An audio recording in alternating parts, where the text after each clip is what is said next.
Bonjour les amis, j'espère que vous allez bien. On est aujourd'hui à l'Alcyone. L'Alcyone, c'est le restaurant de l'Intercontinental et on est avec les Sucrés. Alors les Sucrés, c'est un petit peu la crème des pâtissiers de Marseille et ils vont nous présenter là tout de suite leur création pour les pâtisseries de Noël cette année. Alors je suis avec Emma et on va goûter un petit peu tout ça pour faire notre choix pour savoir quelle pâtisserie ornera notre table de Noël cette année. C'est parti.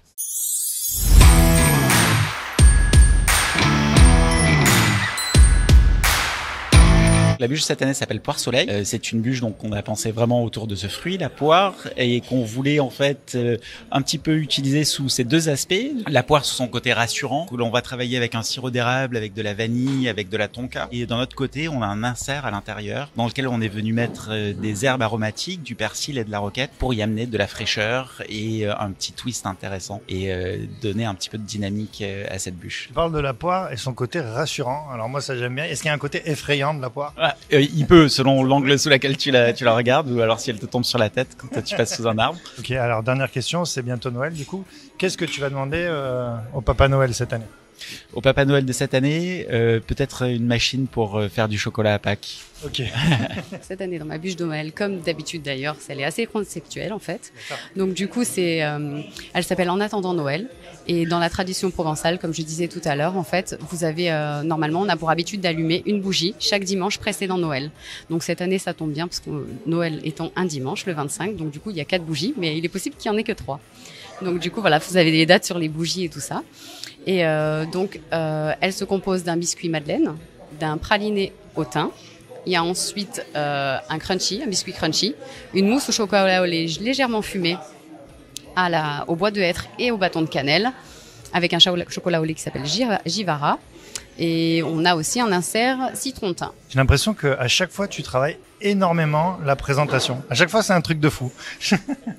C'est vrai que j'aime bien que ce soit joli et j'aime bien surtout que ce soit en raccord au thème. Donc voilà, c'est pour ça que je me creuse toujours l'esprit pour avoir quelque chose que je trouve élégant. Là, je suis partie sur un centre de table en fait. Bon, du coup, on va s'approcher un peu de Noël là. Qu'est-ce que tu vas commander cette année au Papa Noël ? Je pense que je vais commander de me faire dorloter en fait. Ah ouais ? Ouais, ça va me faire du bien après les fêtes. Ah, en plus, je crois que je sais par qui. Ouais, il y a une petite idée, mais... Ouais. Cette année, dans notre bûche, ce sera autour du citron, de la noisette et de l'huile d'olive. Là, cette année, on a décidé de faire un petit cadeau. Donc, on est parti sur un cube en chocolat avec au-dessus, on va retrouver un ruban en sucre. Alors, on s'est dit, on reste toujours dans les trompe-l'œil, donc on va se faire toujours sur Noël, on va se faire un petit cadeau. Et alors, qu'est-ce que vous allez commander cette année au Père Noël ? Qu'est-ce qu'on peut vous souhaiter d'ailleurs ? Je dirais que tant que les gens sont contents avec ce qu'on fait, moi c'est tout moi ça me va. Vous voulez pas, je sais pas, un ingrédient, un ustensile, un économe ? Non. La bûche qu'on a décidé de faire cette année, c'est une des 4 bûches façon sneakers, donc sans gluten, sans lactose et sans œufs. On retrouve un biscuit moelleux à la cacahuète, une crème Namelaka caramel vanille. Par-dessus une ganache montée à la pâte de cacahuète, recouvert d'un glaçage miroir noir. Et par-dessus une ganache montée vanille qu'on a remplie de sauce caramel beurre salé et un streusel à la cacahuète. Et alors, ma question c'est pourquoi sans gluten et sans lactose ? Est-ce que ce serait pas meilleur avec du gluten et du lactose ? Ça peut. Après, c'est plus léger. Bon, c'est pas, vous pouvez vendre le gluten et le lactose séparément pour qu'on puisse les remettre dans la bûche ? Non. Et c'est bientôt Noël. Du coup, qu'est-ce que vous allez commander cette année au Papa Noël ? Ouais, j'ai pas encore réfléchi. Ouais. Non. Non, des ustensiles. Peut-être, ouais. Ouais. C'est souvent le cas, ou des livres de pâtisserie, mais bon, voilà. Alors, cette année, nous, comme chaque année, on fait le pain d'épices. Donc là, cette année, on a fait un pain d'épices au kumquat.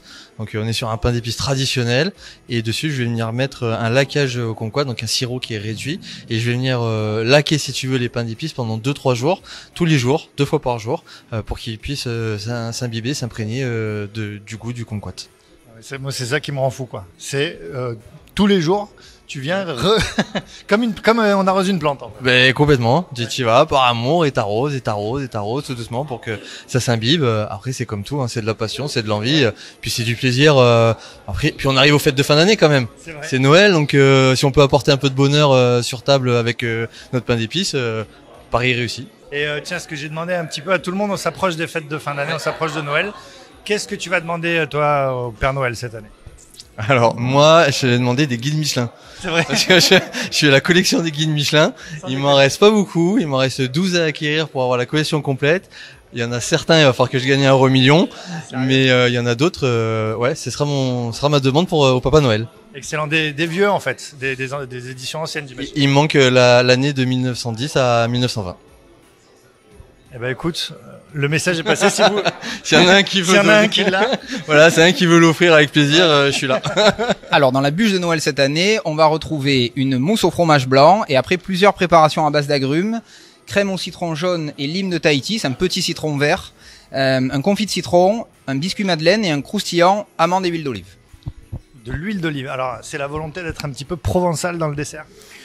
Alors, provençal, je sais pas. Non. Mais en tout cas, c'est la volonté de marier ça avec le fromage blanc et les agrumes. Moi, j'aime bien ça. Je trouve ça plutôt sympathique. Et on avait envie d'apporter une petite touche, je dirais, plutôt originale. Voilà. Dans nos... Comment elle s'appelle ta bûche alors cette année?